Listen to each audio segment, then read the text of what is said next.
The air was thick with the acrid scent of burning metal. A low, droning alarm blared through the ruined corridors of the warship, flickering emergency lights casting erratic shadows against the walls. Ethan Cross moved on instinct, his pulse hammering in his ears as he sprinted down the smoke-filled passageway. His boots pounded against the steel floor, each step carrying him deeper into chaos. The walls trembled with distant explosions, the impact of enemy fire shaking the entire ship. Ahead, a soldier lay sprawled against the bulkhead, his breathing ragged. Blood seeped through the cracks in his armor, pooling beneath him in dark, glistening puddles. Ethan dropped to his knees, gripping the man's vest, trying to pull him up. "Come on, Carter!" Ethan gritted his teeth, shifting his weight to haul his squad mate onto his shoulder. "We're getting out of here." Carter coughed, his fingers twitching as he reached for Ethan's arm. His lips moved, but his voice was lost beneath the wail of the alarm. The ship lurched violently, sending both men crashing into the wall. Ethan braced himself, his muscles straining to keep Carter upright. Then came the sound he dreaded most. A deep groan of metal, a deafening rupture, then silence, a breach. In the span of a heartbeat, the hull was torn open, and the void swallowed everything in its path. The force yanked Carter from Ethan's grasp, pulling him toward the gaping wound in the ship's side. Ethan lunged, fingers outstretched, his hands barely brushing against Carter's as they reached for each other. Their eyes met for the briefest of moments, Ethan's filled with desperation, Carter's with the quiet resignation of a man who already knew his fate. Then, his grip slipped. Ethan watched, helpless, as Carter's body was ripped away from him, vanishing into the abyss beyond. The blackness of space consumed him, his figure shrinking, spiraling into nothingness. And then, Ethan's eyes shot open. The suffocating silence of deep space was gone, replaced by the low hum of machinery and the distant murmur of voices beyond the thin metal walls of his room. His breath came in ragged gasps, chest rising and falling as he blinked against the dim light. Sweat trickled down his temple, cooling against his skin. He sat up slowly, running a trembling hand over his face. His fingers clenched into a fist against his forehead. The ghost of Carter's last look still burned into his mind. It had been 5 years. 5 years since the war ended. Since he walked away from the battlefield, from the orders that sent men like Carter to their deaths. 5 years since he told himself he would never pick up a weapon again. And yet, the war had never really left him. Ethan exhaled sharply, forcing his hands to steady as he swung his legs over the side of the cot. His cramped apartment was barely more than a metal box, stacked among thousands just like it in the lower levels of Nexus 9. The walls were dull, worn from years of neglect, illuminated only by the flickering neon light outside the single reinforced window. Nexus 9 wasn't a home. It wasn't even a place worth remembering. It was a limbo, a forgotten outpost floating on the edge of the civilized systems. A station where no one asked questions and no one cared who you used to be. It was perfect for men like him. The kind of men who didn't belong anywhere else. The station's lower sectors housed all manner of drifters. Ex-mercenaries, bounty hunters, traders working under the radar. People who had seen too much, done too much, and wanted nothing more than to be left alone. Ethan had spent the last few years ensuring that was exactly what he got. He made a living running cargo for independent traders. Nothing illegal, nothing that would put him on the wrong radar. It was enough to keep the lights on, enough to keep his head down. That was all he needed. Or at least, that's what he told himself. He pushed himself to his feet, stretching out the stiffness in his limbs. The small kitchenette in the corner of the room was almost bare, just a few ration packs and a half-empty bottle of something strong enough to burn on the way down. He grabbed a cup from the counter, filling it with water from the outdated filtration unit, and took a slow sip, letting the coolness settle his nerves. The nightmares were getting worse. He had hoped, foolishly, that leaving the war behind would mean leaving behind the ghosts that came with it. That if he ignored them long enough, they would eventually fade. But war didn't work like that. It sank its teeth in deep, burrowing into the bones of the men who fought it. It stayed in the silence between breaths, in the flicker of a broken light, in the distant hum of a docking ship that sounded just a little too much like an incoming dropship. Ethan had once believed that war forged strength, that suffering shaped men into steel, that fire burned away weakness and left only resilience. He had been wrong. War didn't make men stronger. It broke them, and some wounds never healed. He set the empty cup down, his fingers drumming absently against the metal counter. Outside, the station was waking up, the rhythmic thud of footsteps echoing through the corridors. The lower levels of Nexus 9 were always alive in some way or another, even in the dead hours of the cycle. People moved like shadows, some heading to work, others to places best left unspoken. Ethan had never bothered to learn their names. Names meant attachment, and attachment meant caring. Caring got people killed. He rolled his shoulders, shaking off the lingering weight of sleep, and reached for his jacket. Another day, another job, another excuse to keep moving forward and not look back. He had made his peace with it. Or at least, he had convinced himself he had. But fate had a way of dragging men back into the things they tried hardest to escape. And for Ethan Cross, the past was about to come knocking. The neon lights flickered, casting distorted reflections on the rusted metal walls of Nexus 9's lower district. The air was thick with the scent of damp steel and the faint acrid tang of burning coolant from a nearby repair shop. The corridors were mostly empty at this hour, save for the occasional figure lurking in the shadows, drifters, traders looking for a quick deal, and those who didn't want to be seen. Ethan moved through the narrow streets with the ease of someone who knew how to blend in, his boots barely making a sound against the grated floor.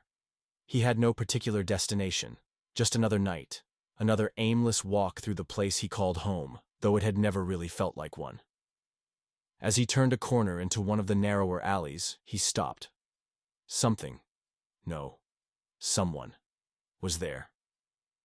At first, she was just a shadow against the wall, barely distinguishable from the darkness that surrounded her. But as his eyes adjusted, he saw the shape of her, slender, fragile-looking, curled in on herself like she was trying to disappear. Her clothes were torn, hanging loosely off her frame, the fabric stained and frayed at the edges. Bare feet barely touched the ground, her posture tense, ready to flee. And then, her eyes. A deep, unnatural green, glowing faintly in the dim light, wide with something between fear and exhaustion. She was watching him, unmoving, but there was no plea in her expression, no desperation for help, no whispered request for mercy. Instead, she looked at him as if already expecting to be ignored, as if she had already accepted that no one was going to save her. Ethan felt a flicker of something in his chest, something he wasn't used to feeling anymore. He took a slow step forward. But the moment he moved, she tensed, pressing herself further into the cold metal behind her. She was afraid of him. Or maybe, she was afraid of something else. That was when he heard it. The faint, rhythmic crunch of boots on metal, growing closer. Ethan shifted slightly, angling himself to glance down the alley without drawing attention. A group of men was moving methodically through the streets, scanning each crevice, each doorway, each shadow.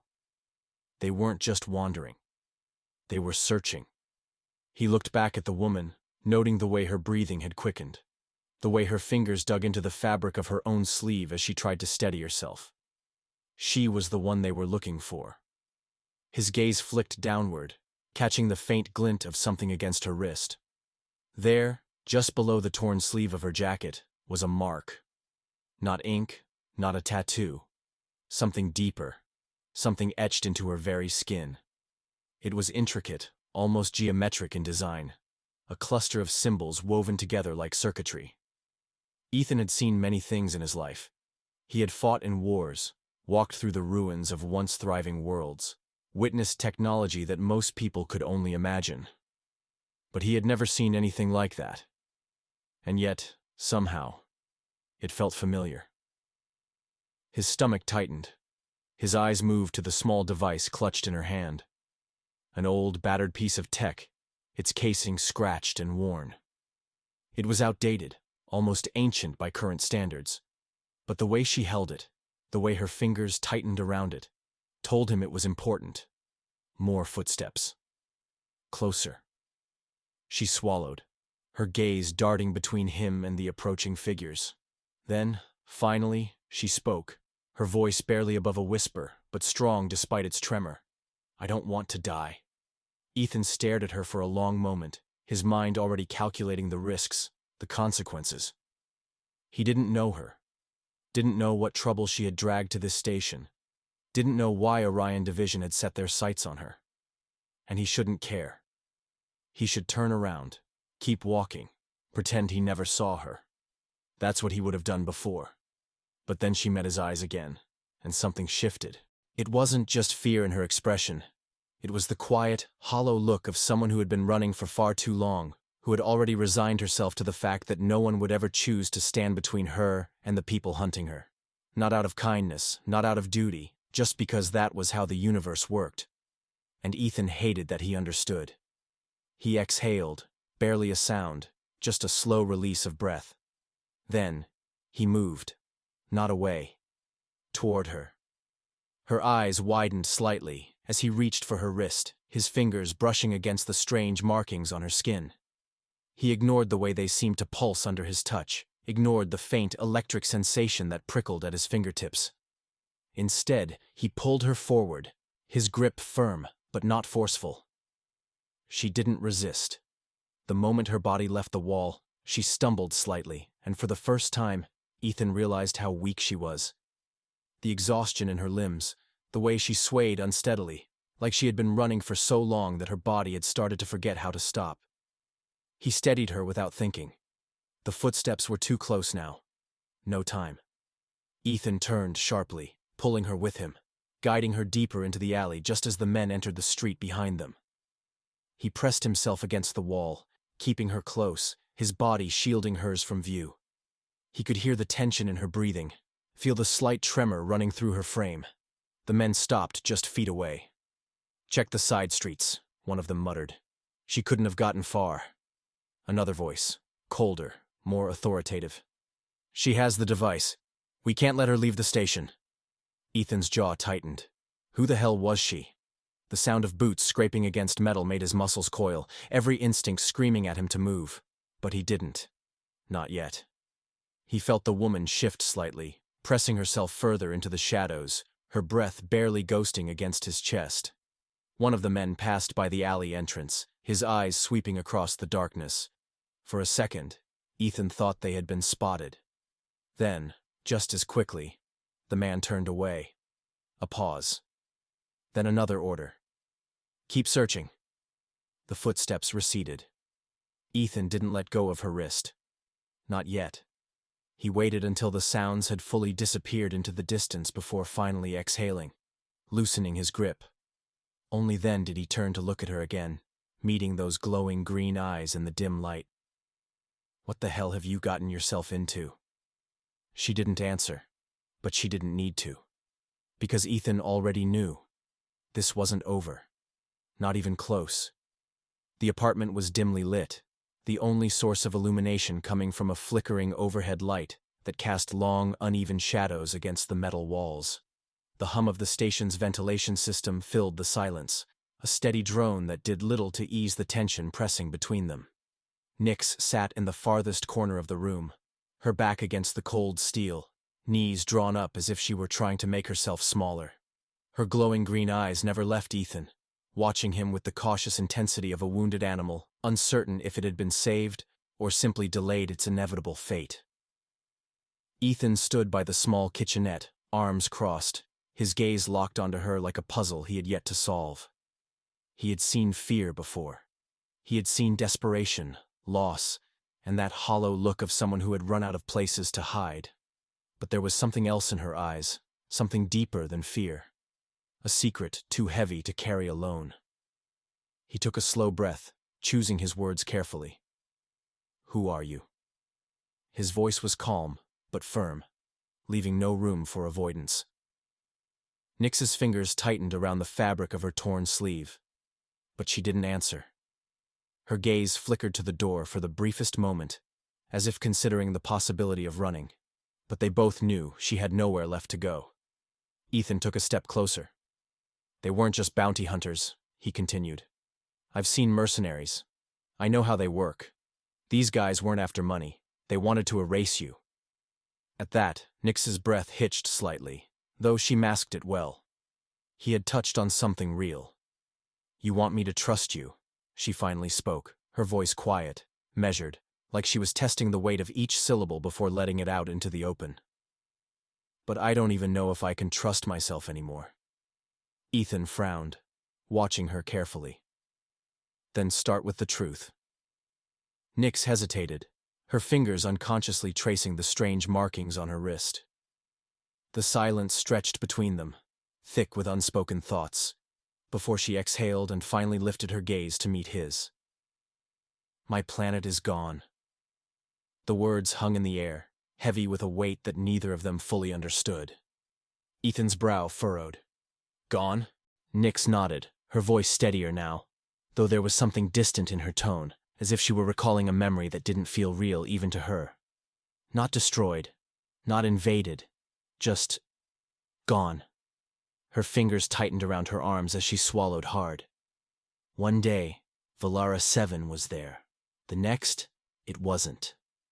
Ethan let that sink in. He had heard of planetary annihilations before. Wars that left nothing but dust, experiments gone wrong, governments wiping out entire civilizations in the name of power. But planets didn't just vanish.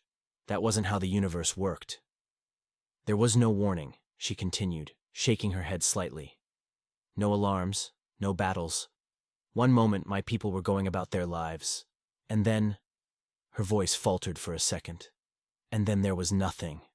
The sky cracked, the air turned to silence, and everything I knew was just erased. Ethan studied her, trying to make sense of it. You saw it happen? She nodded, her gaze lowering. I was off-world at the time, a transport mission. When I tried to return, there was nothing left. No debris, no wreckage. Just empty space where Valara 7 used to be. He felt the weight of those words settle in his chest. And the people hunting you? Nyx exhaled sharply. They want to make sure there's no one left to ask questions. Ethan ran a hand through his hair, his mind racing. If what she was saying was true, then this wasn't just about her. This was something much bigger, something that defied logic, something that went beyond warfare or political power plays. His eyes drifted to the small, battered device she had been clutching since he found her. Even in the dim light, he could tell it was old. Outdated technology, the kind that belonged in a museum rather than in the hands of a fugitive. What is that? He asked, nodding toward the device. Nyx stiffened slightly, her grip tightening. It's all I have left. Ethan stepped forward, slowly reaching for it. Let me see. She hesitated for a fraction of a second, before reluctantly easing her fingers off of it, watching him closely as he took it from her hands. The metal casing was scratched and dented, but the moment he touched it, a faint hum vibrated beneath his fingertips. His thumb brushed over the surface, and suddenly, the device flickered to life, its small screen illuminating with a series of unreadable symbols. Ethan's breath caught. The markings, they looked eerily similar to the ones carved into her skin. Before he could process it, a new sound cut through the air. A voice, garbled, distorted, but undeniably there. Not words, not exactly, more like a pulse, a rhythm, something just beyond the edge of comprehension. Then the screen glowed brighter, flashing sequences of numbers and symbols at a rapid pace.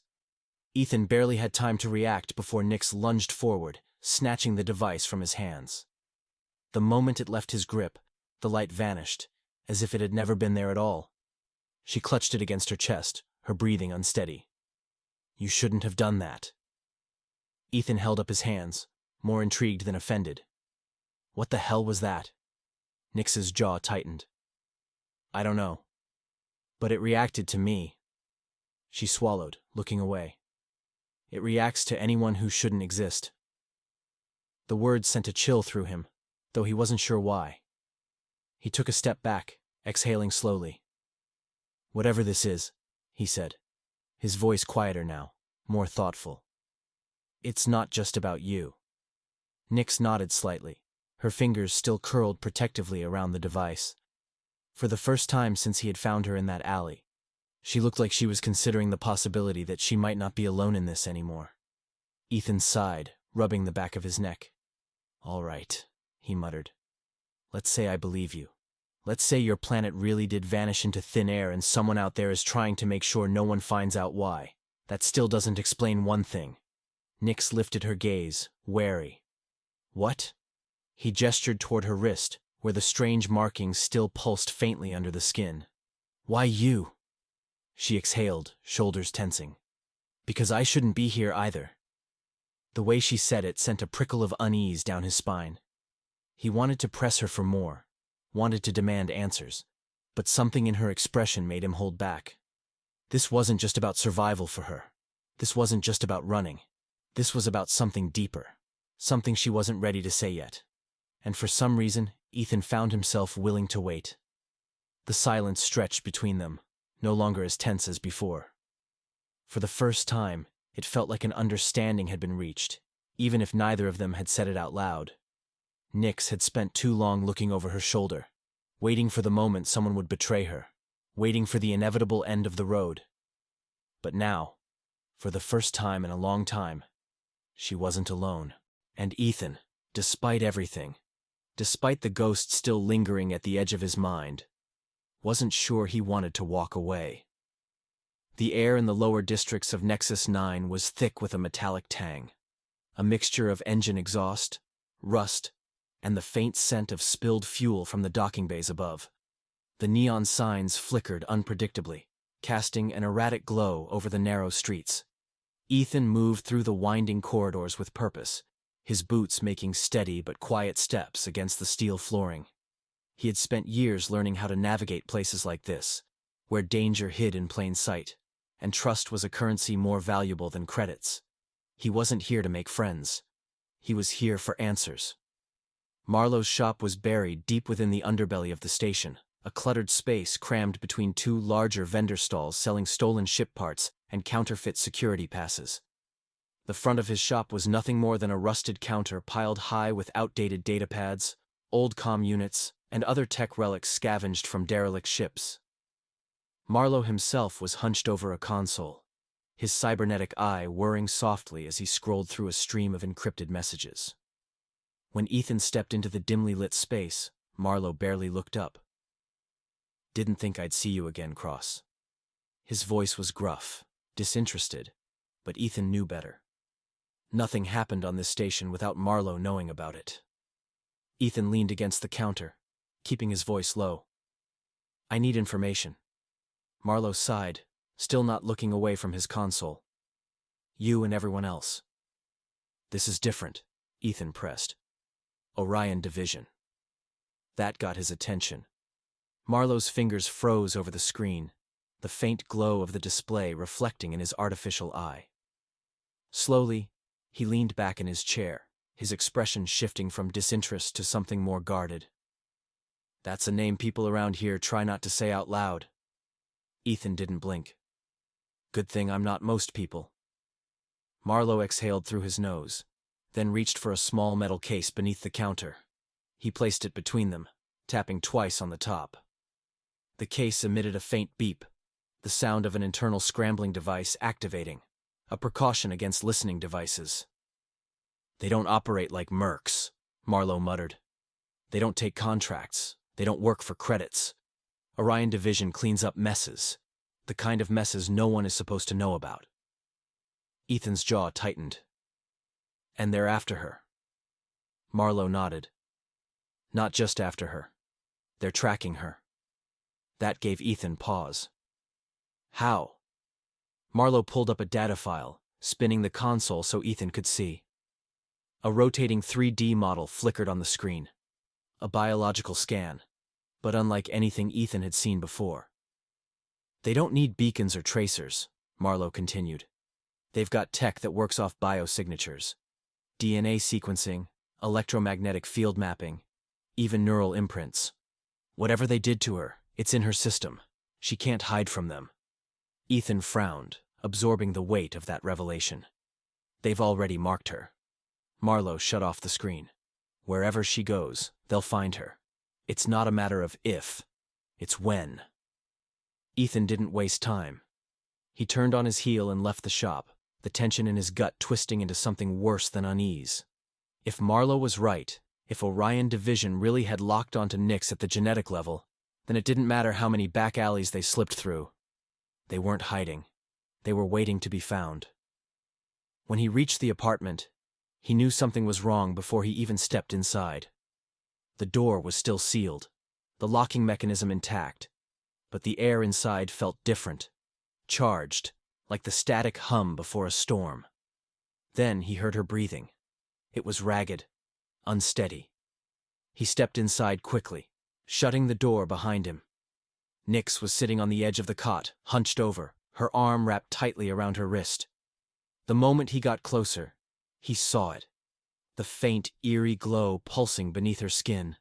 The same intricate markings that had been there since he found her, now illuminated with a dull blue light.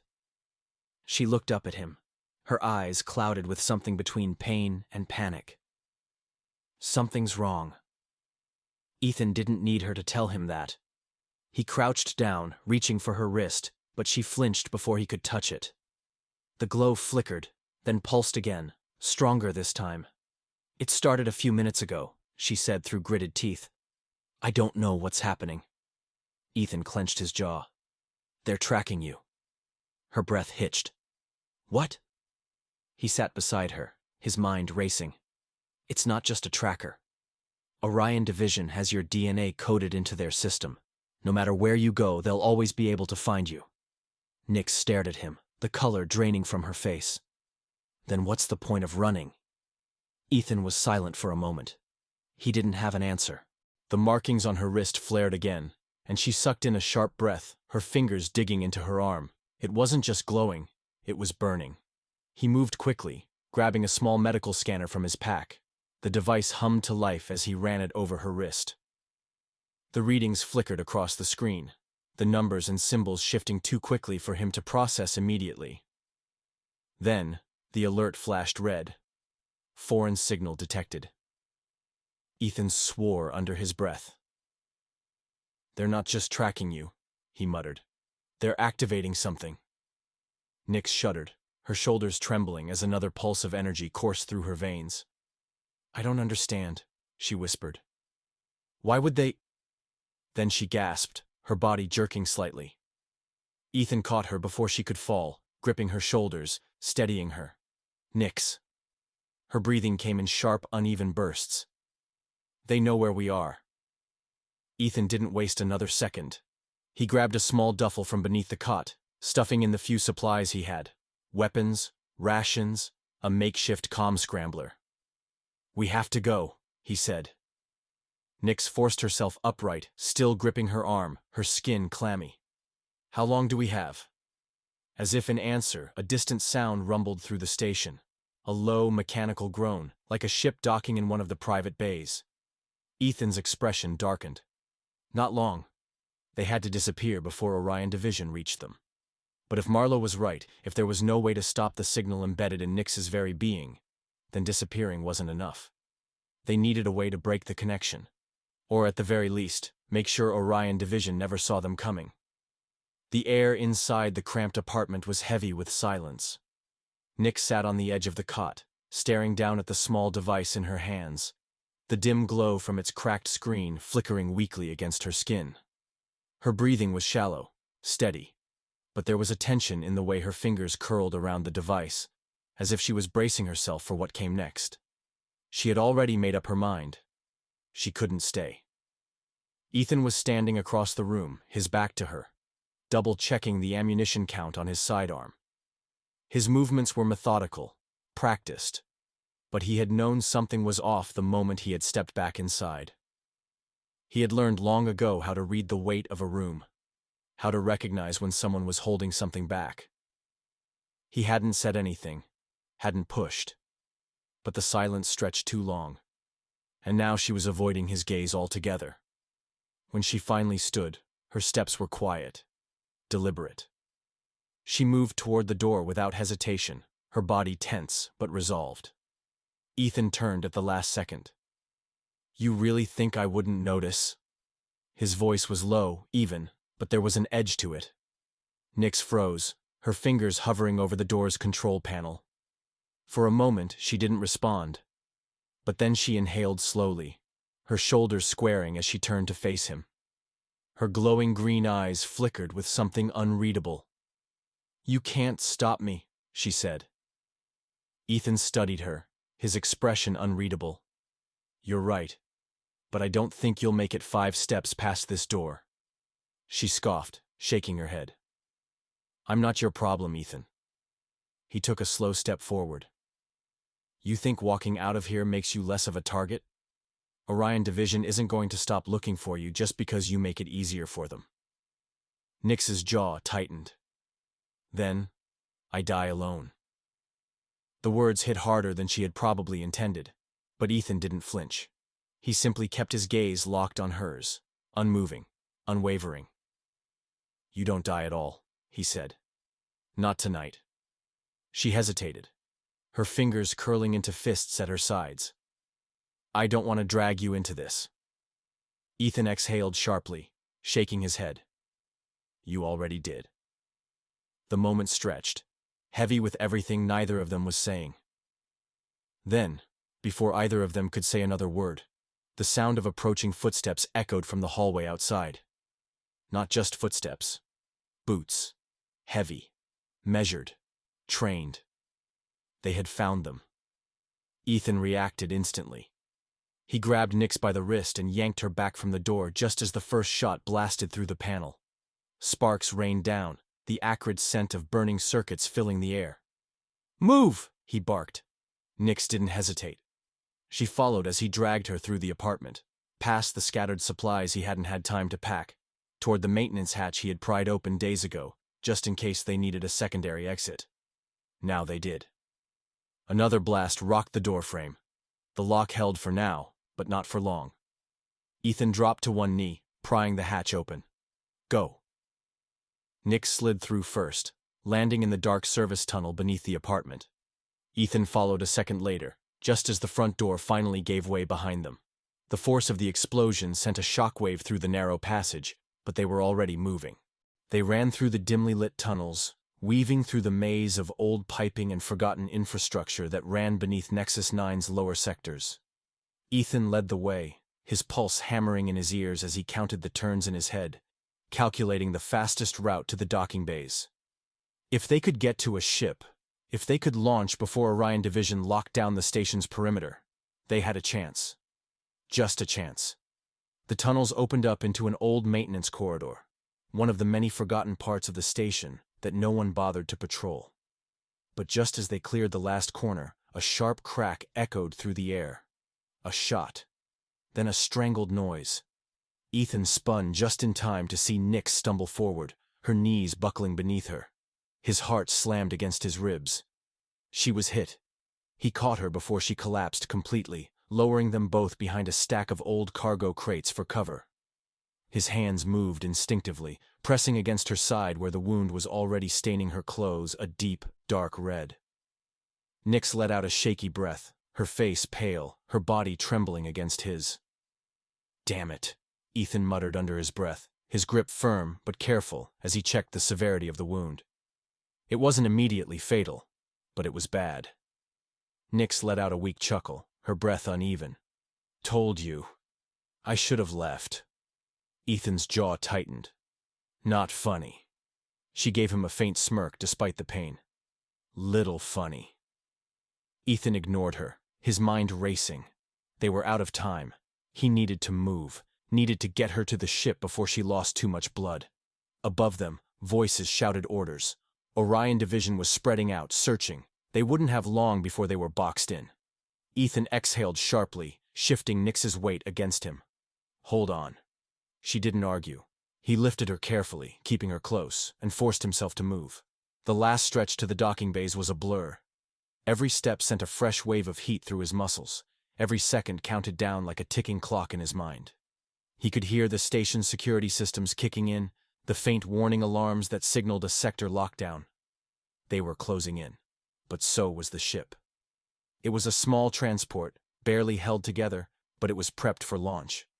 Ethan had made sure of that before they even had a reason to run. He all but dragged Nix up the ramp, hitting the controls the second they were inside. The doors sealed shut behind them with a mechanical hiss. Ethan moved fast, getting her into the co-pilot's seat, securing her in place. Her breathing was labored now, her body struggling against the blood loss. But her eyes remained focused, sharp even through the pain. She was still fighting. Ethan turned toward the controls, flipping switches, engaging thrusters. The ship vibrated beneath them as the engines roared to life. Outside, the docking bay lights flashed red. Lockdown imminent. Ethan's fingers flew over the console. Not today! With a final command, the ship's thrusters ignited, the force slamming them back into their seats as they tore free from the station's grip. The moment they cleared the outer docking ring, the alarms cut out. They had made it. For now. Ethan exhaled, muscles still coiled with tension. He turned to Nix, who was watching him through half-lidded eyes. "Still with me?" he asked. She managed a weak nod. "Barely." Ethan pressed a hand against the wound, checking the bleeding. "You're gonna be fine." Nix let out a soft huff, almost a laugh. "You keep saying that." Ethan held her gaze, his expression unreadable. "Because it's true." She didn't argue. For the first time since they met, she let herself believe him. The soft hum of the ship's engines filled the cabin as the vast emptiness of space stretched before them, endless and unbroken. The deep black void was punctuated only by the glow of distant stars, a vast and silent witness to their escape. Ethan kept one hand on the flight controls, his gaze flickering between the navigation panel and the viewport. They had put distance between themselves and Nexus 9, but the weight in his chest told him they weren't safe. Not yet. Maybe not ever. Nix was strapped into the co-pilot's seat, pale but conscious. The wound in her side was still raw, but Ethan had done what he could to stop the bleeding. She had refused to rest, despite the pain, her green eyes scanning the ship's system displays with quiet focus. Then the transmission came. A sharp, sudden chime broke through the cabin's quiet. Ethan's fingers tightened around the controls as he glanced at the blinking icon on the comm screen. An incoming signal, faint but steady, originating from a small satellite drifting just beyond the next planetary system. The data stream was scrambled, but the message was clear. A distress call. Nix leaned forward, her brow furrowing. "That signal. It's old." Ethan frowned. "How old?" She tapped a few keys, pulling up a more detailed scan. "It's been transmitting for years. Maybe decades." His jaw tightened. A distress beacon that old shouldn't still be active. If it had been looping for that long, someone should have answered it. Or shut it down. But there it was. Still broadcasting. Still waiting.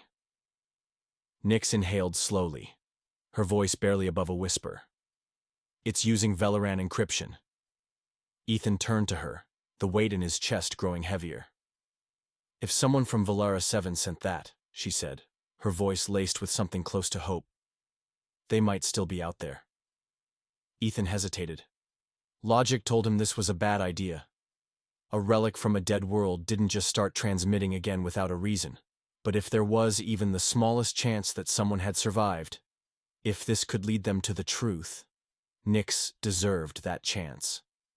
He exhaled sharply, then adjusted their course. They were going in. The approach to the satellite was slow, cautious. The closer they got, the more the unease in Ethan's gut twisted into something sharper. The beacon drifted in the quiet darkness, small and unassuming, its metal surface worn from time and radiation. It should have been just another piece of forgotten debris, but something felt wrong. The ship's proximity alarms buzzed softly as they entered scanning range. Ethan adjusted the sensors, trying to get a clearer reading, but something was interfering with the signal. "I don't like this," he muttered under his breath. Nix was already a step ahead of him. She pulled up a secondary data stream, her fingers moving quickly over the controls. Then, she froze. Ethan caught the flicker of realization in her expression, right before she turned to him, eyes wide. "Ethan! Stop!" But it was too late. The ship's system displays flickered, static crackling through the comms. Then, A shrill warning tone filled the cabin. Foreign signal detected. The distress call vanished, replaced by a pulse, one that vibrated through the ship's structure, through the controls beneath Ethan's fingers, through the very air around them. A tracking signal. Ethan's breath caught. His blood ran cold.